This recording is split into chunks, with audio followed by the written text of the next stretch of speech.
Good morning बच्चों। Last video lecture में अपन पढ़ रहे थे पारितंत्र के कार्य और दो कार्य अपन कंप्लीट कर चुके हैं, एक उत्पादकता और दूसरा जो था वो है अपघटन।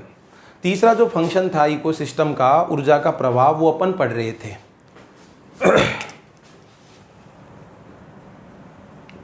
देखो बच्चों, फ्लो ऑफ एनर्जी या ऊर्जा का प्रवाह, ठीक है। पिछले वीडियो लेक्चर में अपन ने इंसिडेंट सोलर रेडिएशन, जो आपतित सौर विकिरण है, उसका कितना भाग पृथ्वी तक पहुंचता है, प्रकाश संश्लेषण के लिए पादपों को उपलब्ध होता है, कितना पोर्शन पादप यूज ले पाते हैं, जीपीपी कितना है, एनपीपी कितना है, पीएआर का कितना पोर्शन है, ये सारी कहानी अपन कंप्लीट कर चुके हैं। अब देखो बच्चों, पारितंत्र में ऊर्जा का निवेशन, पारितंत्र में ऊर्जा का निवेशन ये करवाया किसने? उत्पादकों ने। अब उत्पादकों से पारितंत्र के विभिन्न जैविक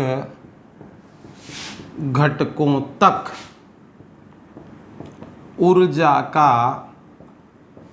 स्थानांतरण कैसे होता है, ध्यान से समझेंगे बच्चों। उत्पादकों से पारितंत्र के विभिन्न जैविक घटकों तक ऊर्जा का स्थानांतरण कैसे होता है, ये चीज अपने को सीखनी है।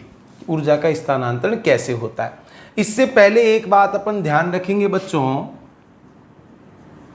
ऊर्जा का स्रोत जो है वो ऊर्जा का स्रोत क्या है बच्चों? सूर्य। सूर्य से ऊर्जा उत्पादकों की ओर और उत्पादकों से ऊर्जा उपभोक्ताओं की ओर। तो सूर्य से उत्पादकों को और उत्पादकों से उपभोक्ताओं की ओर, अर्थात ऊर्जा का जो स्थानांतरण होता है, प्रवाह होता है, ये बच्चों एक दिशीय होता है। एक बात तो आपको ये ध्यान रखनी है कि साहब ऊर्जा का जो प्रवाह होता है वो ऊर्जा का प्रवाह कैसा होगा बच्चों? एक दिशीय होगा। बात समझ में आ गई? सूर्य से उत्पादकों की ओर और उत्पादकों से उपभोक्ताओं की ओर। अब ध्यान देंगे,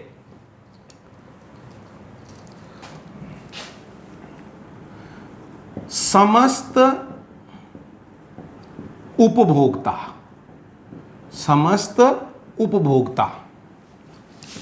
प्रत्यक्ष और अप्रत्यक्ष रूप से उत्पादकों पर निर्भर रहते हैं। एनर्जी हेतु जितने भी उपभोक्ता होते हैं वो डायरेक्टली और इनडायरेक्टली एनर्जी के लिए किस पर डिपेंड होते हैं? उत्पादकों पर डिपेंड होते हैं। अब यहां पर एक चीज समझना बहुत जरूरी है बच्चों, पारितंत्र में आगे मैं आपको समझाऊंगा खाद्य श्रृंखला में ऊर्जा का स्थानांतरण भोजन के रूप में होता है। ऊर्जा का जो स्थानांतरण होता है वो स्थानांतरण बच्चों किस रूप में होता है? भोजन के रूप में होता है।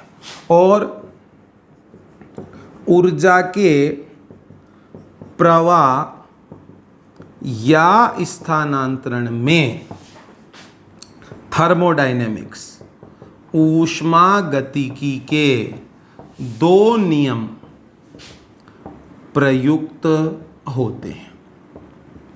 ऊष्मागतिकी के दो नियम प्रयुक्त होते हैं। अब ध्यान दो बच्चों, अपन जानते हैं प्रथम नियम, ऊर्जा को ना तो उत्पन्न किया जा सकता है ना नष्ट किया जा सकता है। ऊर्जा को ना तो उत्पन्न किया जा सकता है ना नष्ट किया जा सकता है, केवल एक रूप से दूसरे रूप में बदला जा सकता है। केवल एक रूप से दूसरे रूप में बदला जा सकता है। तो यहां पर क्या होता है बच्चों, जो प्रकाशिक ऊर्जा है, इस प्रकाशिक ऊर्जा को कन्वर्ट किया जाता है किसमें, रासायनिक ऊर्जा में। और यहाँ पर लगता है बच्चों ये ऊष्मागतिकी का प्रथम नियम। अब ये जो रासायनिक ऊर्जा है, ये रासायनिक ऊर्जा संचित है किस रूप में, कार्बनिक भोज्य पदार्थों के रूप में। अब बताओ, जो ये ऊर्जा का प्रवाह हो रहा है एक दिशीय, सूर्य से उत्पादकों की ओर ऊर्जा का प्रवाह हो, बताओ ये नियम लगेगा कि नहीं लगेगा? क्लियर है?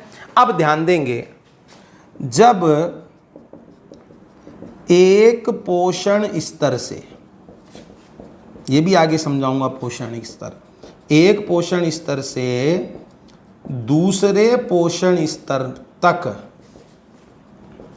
ऊर्जा स्थानांतरण होता है तो कुछ ऊर्जा की हानि होती है। कुछ ऊर्जा की क्या होती है?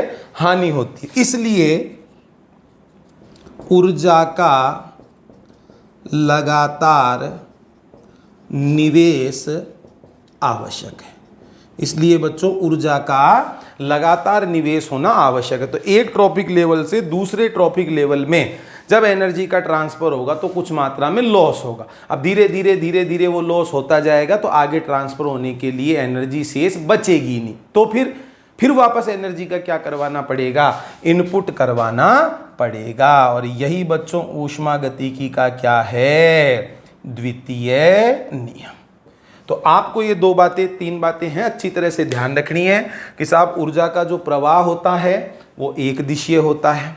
ऊर्जा का स्थानांतरण खाद्य श्रृंखला में भोजन के रूप में होगा और ऊर्जा के प्रवाह के लिए स्थानांतरण में, ये ऐसे मान लो बच्चों ऊष्मागतिकी के दो नियम काम में आएंगे। क्लियर?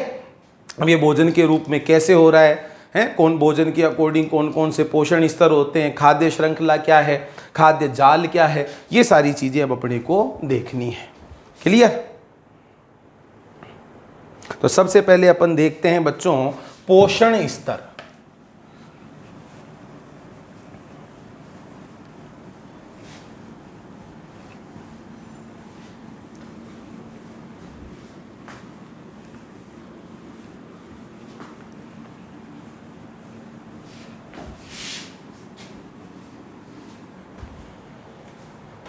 देखो बच्चों,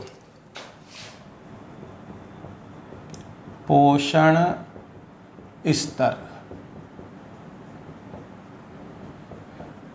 या ट्रॉपिक लेवल, पोषण स्तर या ट्रॉपिक लेवल, ध्यान दो, पारितंत्र के सभी सजीव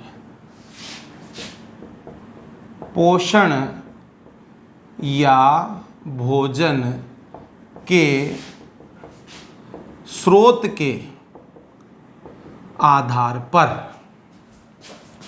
एक विशिष्ट स्थान रखते हैं या फिर एक विशिष्ट स्तर से संबंधित होते हैं। वापस से समझेंगे बच्चों ध्यान से।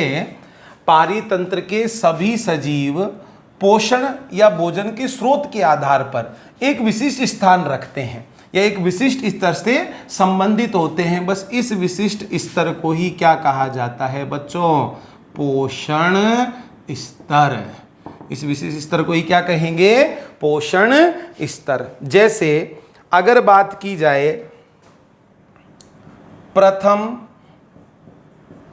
पोषण स्तर की, ठीक है, इसको डिनोट करेंगे बच्चों T1, T for trophic level, प्रथम पोषण स्तर। तो प्रथम पोषण स्तर पर शामिल होंगे कौन? उत्पादक, ठीक है। अब द्वितीय पोषण स्तर के जो जीव होंगे वो किस पर डिपेंड होंगे? प्रथम पोषण स्तर पर। द्वितीय पोषण स्तर, इसको डिनोट करेंगे T2 से।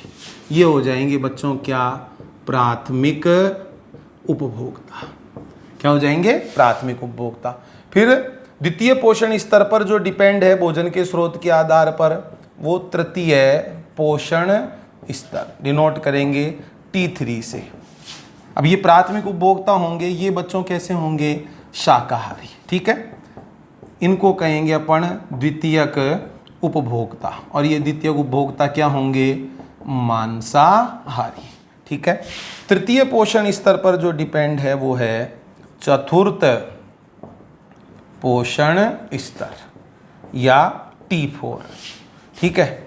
इनको अपन कह देंगे सर्वोच्च उपभोक्ता या उच्च मांसाहारी, ठीक है।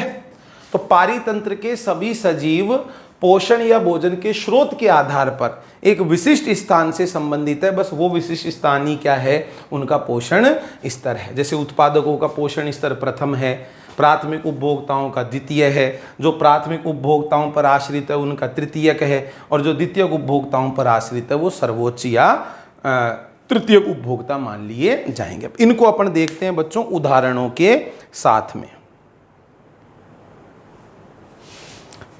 पोषण स्तरों का अपन आरेखीय निरूपण देखते हैं।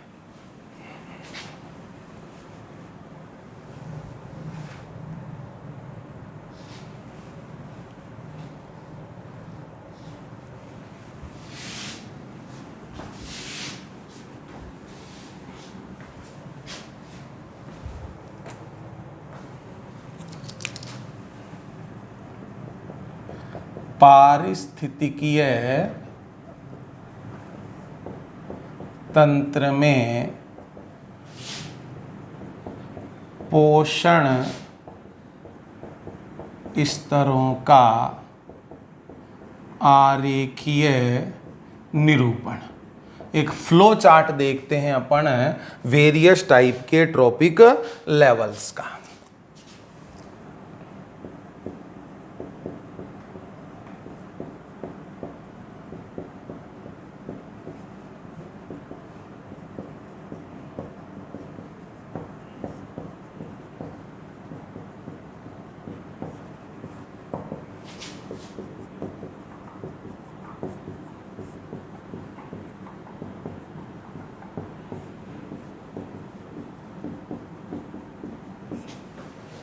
अब देखो बच्चों, उत्पादक क्या है?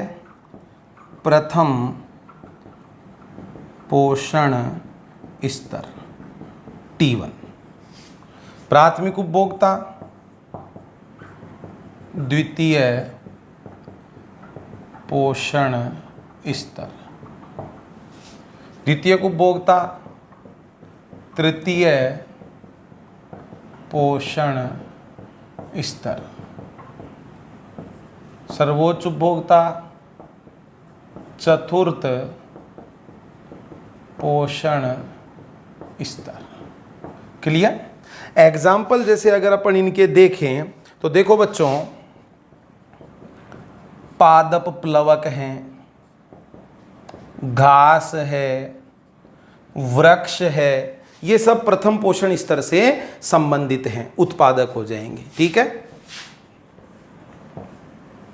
अब इन पर जो डिपेंड है, जंतु प्लवक, टिड्डे, गाय, ये सब क्या है बच्चों? शाकाहारी। ये सब क्या है? शाकाहारी। ये उत्पादक। अब ये जो हैं जंतु प्लवक, टिड्डे, गाय, ये सब बच्चों उत्पादकों पर डिपेंड हैं डायरेक्टली शाकाहारी की कैटेगरी में आ जाएंगे। ठीक है, नेक्स्ट, पक्षी, मछलियां, भेड़िया, ये सब क्या हो गए बच्चों, मांसाहारी।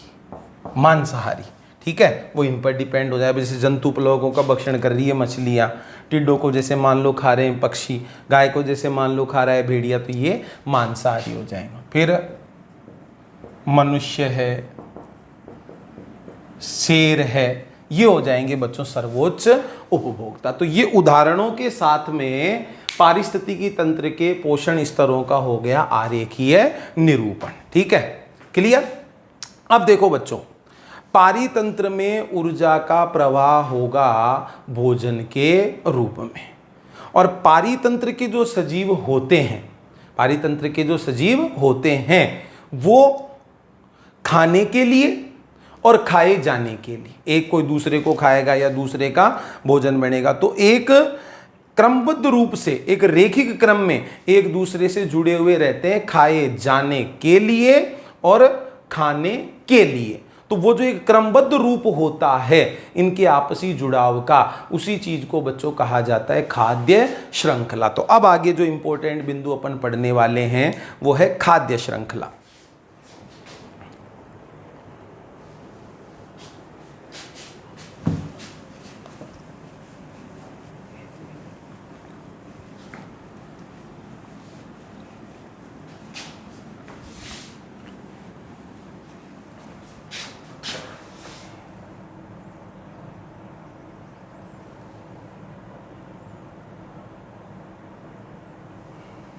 देखो,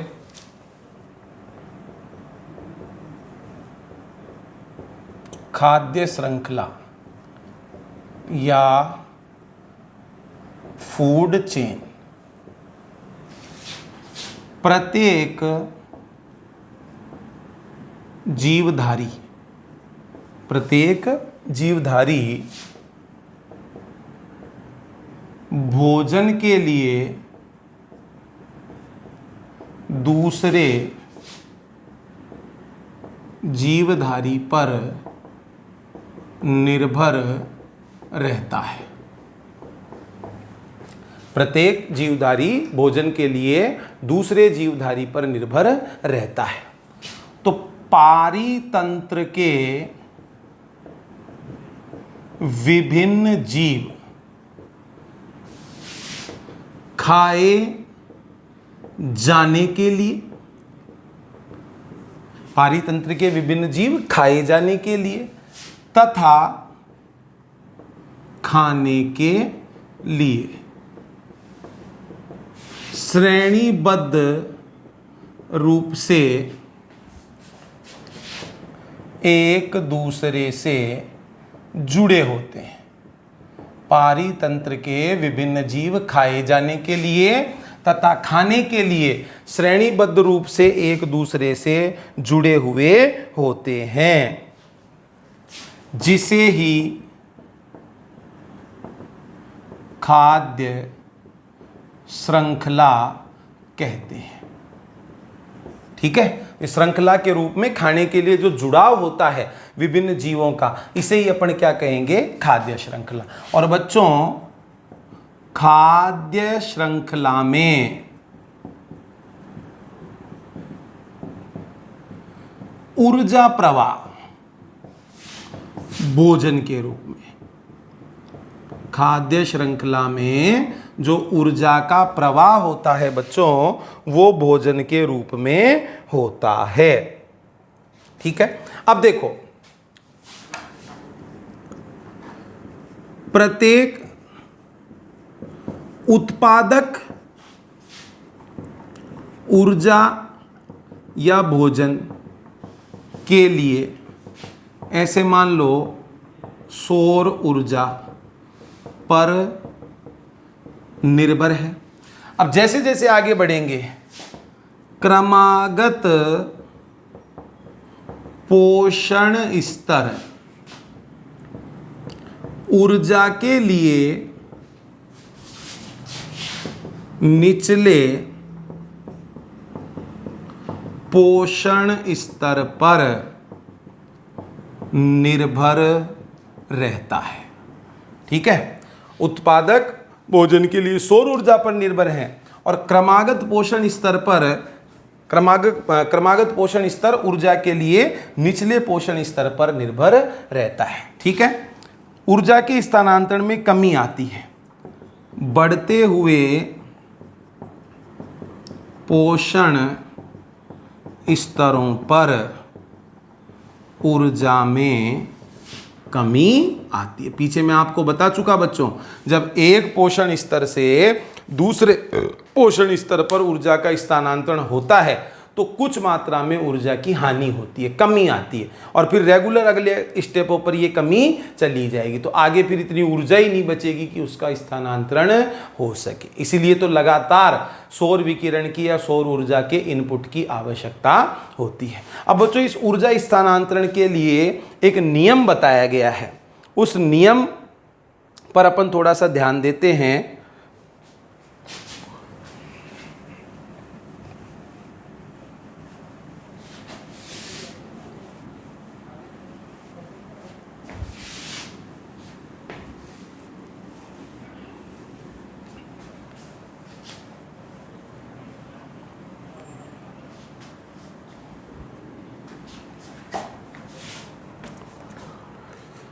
देखो बच्चों,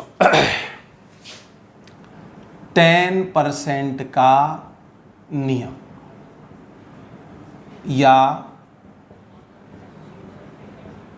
पारिस्थितिकीय दक्षांश का नियम, 10% का नियम, पारिस्थितिकीय दक्षांश का नियम या लिंडेमान का नियम। देखो बच्चों, क्या कहता है ये 10% का रूल, ध्यान देना। एक पोषण स्तर पर उपस्थित जीवों को प्राप्त होने वाली ऊर्जा, एक पोषण स्तर पर उपस्थित जीवों को प्राप्त होने वाली ऊर्जा का 90% भाग, 90% भाग उपापचयी प्रक्रम ऊष्मा के रूप में हानि, श्वसन आदि में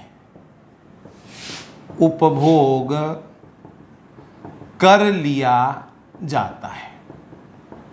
कोई सा भी ट्रॉपिक लेवल हो, जीवों को जितनी एनर्जी प्राप्त होगी उसका 90% तो उपापचय प्रक्रम ऊष्मा के रूप में हानि, श्वसन आदि में उपभोग कर लिया जाता है। केवल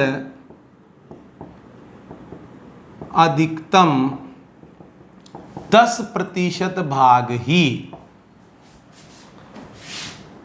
अगले पोषण स्तर तक स्थानांतरण हेतु शेष बचता है।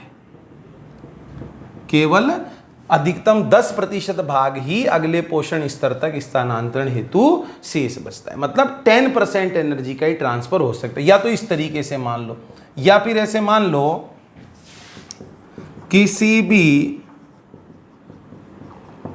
पोषण स्तर का जीव अधिकतम 10% ऊर्जा का ही संचय कर सकता है। 10% ऊर्जा का ही संचय कर सकता है। 90% पार्ट यूज आ जाता है। समझ गए बच्चों? तो जितना संचय किया जा सकता है उसी को तो आगे ट्रांसफर किया जा सकता है।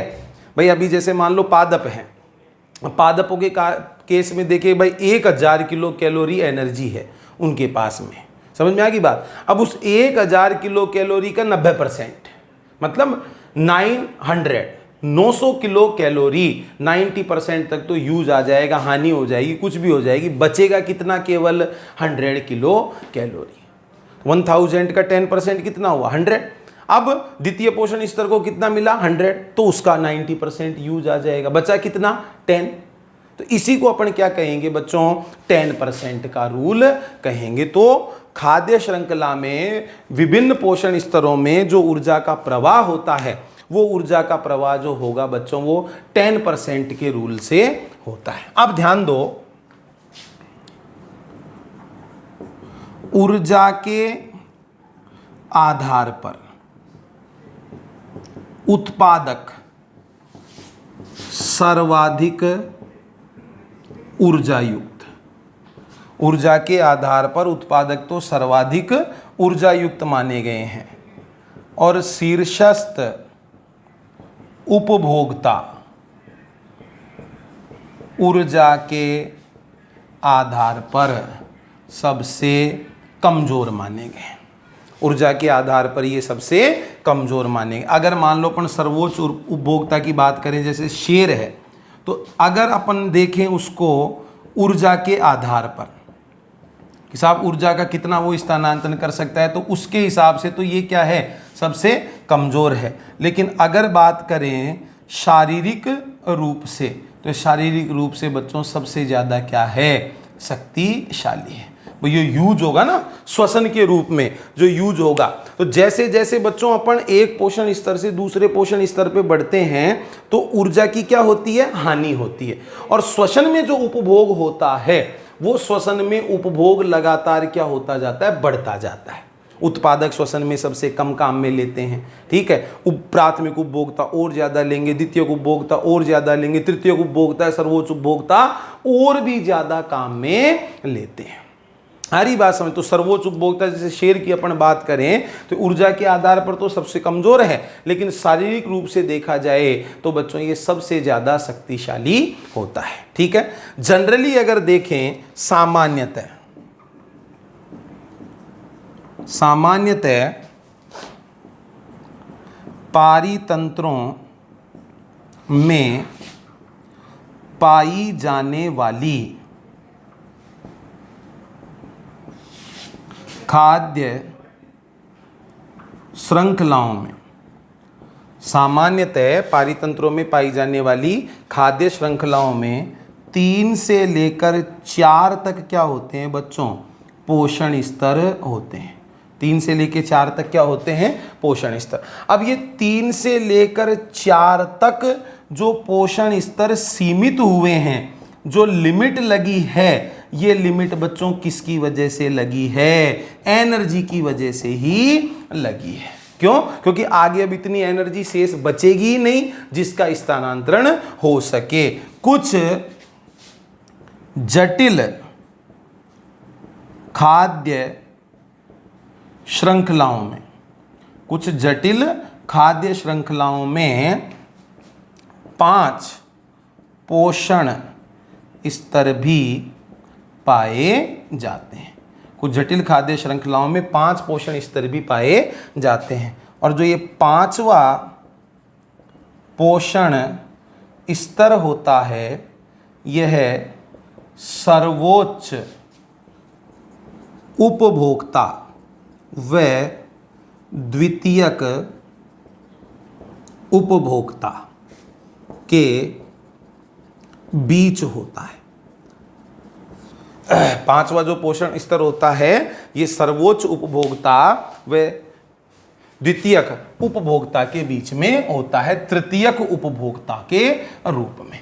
तो ये बच्चों एनर्जी वाली जो कहानी है, पारिस्थितिकी दक्षांश का नियम, कितनी एनर्जी का ट्रांसफर होगा, एनर्जी के अकॉर्डिंग कौन सबसे ज़्यादा शक्तिशाली है, कौन कम शक्तिशाली है, ये सारी कहानी हो जाएगी। क्लियर?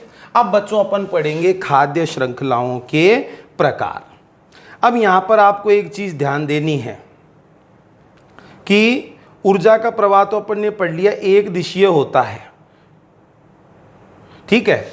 देखो बच्चों, खाद्य श्रृंखला में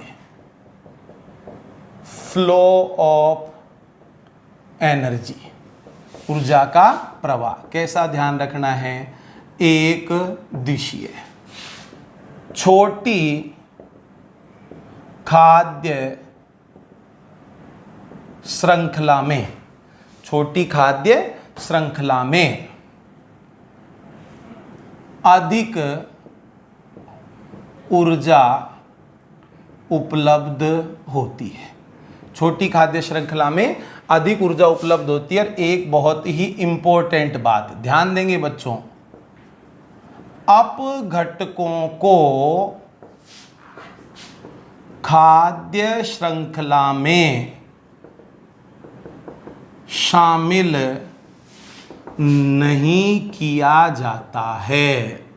अपघटकों को खाद्य श्रृंखला में शामिल नहीं किया जाता है, किंतु इन्हें अंतिम पोषण स्तर पर रखा जाता है।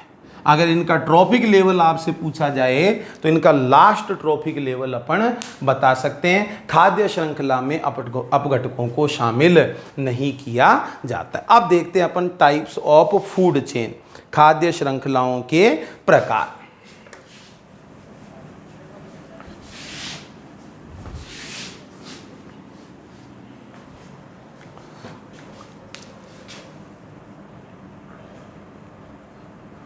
टाइप्स ऑफ फूड चेन, खाद्य श्रृंखलाओं के प्रकार, खाद्य श्रृंखलाओं के प्रकार। देखो, प्रकृति में 3 प्रकार की खाद्य श्रृंखलाएं पाई जाती है। प्रकृति में 3 प्रकार की खाद्य श्रृंखलाएं पाई जाती है। देखो बच्चों एक एक। नंबर 1, चारण खाद्य श्रृंखला, चारण खाद्य श्रृंखला, ठीक है। या परभक्षी खाद्य श्रृंखला, ग्रेजिंग या प्रेडेटर फूड चेन, GFC, ठीक है। दूसरी जो है बच्चों वो है परजीवी खाद्य श्रृंखला, परजीवी खाद्य श्रृंखला, पैरासाइटिक फूड चेन या PFC। और तीसरी है बच्चों अपरदी खाद्य श्रृंखला, अपरदी खाद्य श्रृंखला, डेट्राइटस फूड चेन या DFC, डेट्राइटस फूड चेन या DFC, ठीक है। तो प्रकृति में 3 प्रकार की खाद्य श्रृंखलाएं विद्यमान है। एक चारण खाद्य श्रृंखला, एक परजीवी खाद्य श्रृंखला और एक अपरदी खाद्य श्रृंखला। सबसे पहले अपन देखते हैं बच्चों चारण खाद्य श्रृंखला। जो सबसे कॉमन प्रकार है, सामान्य प्रकार है पारितंत्रों में, वो खाद्य श्रृंखला का कौन सा है बच्चों? चारण खाद्य श्रृंखला। तो देखो नंबर 1 चारण खाद्य श्रृंखला।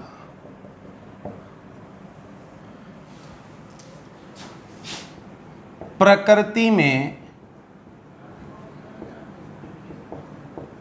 सामान्यतः विद्यमान खाद्य श्रृंखला, प्रकृति में सामान्यतः जो विद्यमान खाद्य श्रृंखला होती है वो कौन सी होती है बच्चों? चारण खाद्य श्रृंखला होती है। उत्पादकों से प्रारंभ होकर छोटे जीवों से गुजरती हुई उत्तरोत्तर बड़े मांसाहारियों पर समाप्त होती है। ध्यान रखना बच्चों, उत्पादकों से प्रारंभ होकर छोटे जीवों से गुजरती हुई उत्तरोत्तर बड़े मांसाहारियों पर समाप्त होती है। ठीक है, जैसे एग्जाम्पल अपन देखें, एक घास पारितंत्र है, एक घास पारितंत्र है, और घास पारितंत्र की जैसे अपन बात करें, उत्पादक मान लो घास है, घास को खाया खरगोश ने, ठीक है, खरगोश को जैसे मान लो खाया लोमड़ी ने, और लोमड़ी को जैसे मान लो खाया शेर ने। ये T1 ट्रॉपिक लेवल फर्स्ट, ये T2, ये T3 और ये T4। किससे प्रारंभ हो रही है बच्चों? उत्पादकों से, छोटे फिर शाकाहारी, छोटे मांसाहारी से गुजरती हुई बड़े मांसाहारियों पर ये जाके क्या हो जाएगी? समाप्त हो जाएगी। और एग्जाम्पल जैसे अपन देखें, मान लो एक जलीय पारिस्थितिकी तंत्र है, कोई मान लो जलीय पारिस्थितिकी तंत्र है। जलीय पारिस्थितिकी तंत्र में जैसे मान लो अपन देखें तो उत्पादक हो जाएंगे पादप प्लवक। उत्पादक प्रथम पोषण स्तर से बिलोंग करते हैं। जंतु प्लवक द्वितीय पोषण स्तर से बिलोंग करेंगे। छोटी मछलियां तृतीय पोषण स्तर से संबंधित है, और बड़ी मछलियां चतुर्थ पोषण स्तर से संबंधित है। ठीक है, तो उत्पादकों से घास है, पादप प्लव, मतलब इनके संचालन के लिए प्रत्यक्ष रूप से सूर्य का प्रकाश आवश्यक होता है। इनके संचालन के लिए प्रत्यक्ष रूप से सूर्य का प्रकाश आवश्यक होता है। और बच्चों ध्यान रखना, जलीय पारितंत्र में ऊर्जा प्रवाह के लिए प्रमुख साधन या प्रमुख सन्नाल कंड्यूट का कार्य जीएफसी ही करती है। जलीय पारितंत्रों में ऊर्जा स्थानांतरण के लिए जो सबसे प्रमुख फूड चेन पाई जाती है वो कौन सी होती है? जीएफसी होती है। ठीक है, तो वापस से देख लो, प्रकृति में सामान्य विद्यमान खाद्य श्रृंखला है, चाहे स्थलीय पारितंत्र हो चाहे जलीय पारितंत्र हो। उत्पादकों से प्रारंभ होकर छोटे जीवों से गुजरती उत्तरोत्तर बड़े मांसाहारियों पर समाप्त होती है, बड़े जीवों पर समाप्त होती है। ये हो जाएंगे एग्जाम्पल। उत्पादकों से प्रारंभ हो रही है इसलिए डायरेक्ट लाइट की आवश्यकता होगी, और जलीय पारितंत्रों में ऊर्जा प्रवाह के लिए प्रमुख सन्नाल के रूप में जीएफसी कार्य करती है। तो ये बच्चों पहले प्रकार की खाद्य श्रृंखला आपकी कंप्लीट होती है। अब बाकी अन्य प्रकार की खाद्य श्रृंखलाएं और खाद्य जाल, ये सब बच्चों अपन नेक्स्ट वीडियो लेक्चर में डिस्कस करने वाले हैं। धन्यवाद।